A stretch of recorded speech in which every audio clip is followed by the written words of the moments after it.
సీతాకాంత్ అయితే రామలక్ష్మితో ఇలా అంటూ ఉంటాడు. "నీకొక బాధ్యత ఉంది. నువ్వు ఒక ఉద్యోగం చేసుకుంటూ, చదువుకుంటూ మీ ఇంటిని కూడా పోషించే జాబ్ నేను నీకిస్తాను. నీ చదువుకి ఆటంకం కలిగించను. ఉద్యోగానికి ఆటంకం కలిగించిన ఉద్యోగం నేను నీకిస్తాను" అని అంటూ ఉంటుంది. దానికి "మీరు నా మీద సింపతి చూపిస్తున్నారా?" అని అంటూ ఉంటుంది. "నేను నీ మీద ఎటువంటి సింపతి చూపించను. ఉద్యోగం ఇచ్చి శాలరీ ఇస్తాను అంతే" అని అంటూ ఉంటాడు సీతాకాంత్. ఆ మాటలకి అలా చూస్తూ ఉండిపోతుంది రామలక్ష్మి. ఇక సీతాకాంత్ వాళ్ళ తాతయ్య అయితే ఇలా అంటూ ఉంటాడు. "సీతాకాంత్‌కి ఆ అమ్మాయికి ఏదో పాత బంధం ఉండే ఉంటది. ఆ బంధం అలాగే కొనసాగేటట్లు చూడు తండ్రి. వీళ్ళిద్దరికి ముడిపడేటట్లు చూడు" అని దేవుడికి మొక్కుతూ ఉంటాడు. రామలక్ష్మి అయితే సీతాకాంత్ వాళ్ళ ఇంటికి వెళ్తూ ఉంటుంది. రామలక్ష్మి రావడం చూసి సీతాకాంత్ అలా చూసుకొని ఉండిపోతూ ఉంటాడు.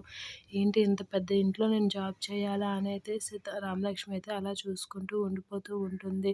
"రా రామలక్ష్మి" అని చెప్పేసి సీతాకాంత్ అయితే రామలక్ష్మిని పిలుస్తూ ఇంట్లో తన జాబ్ గురించి చెప్తూ ఉంటాడు.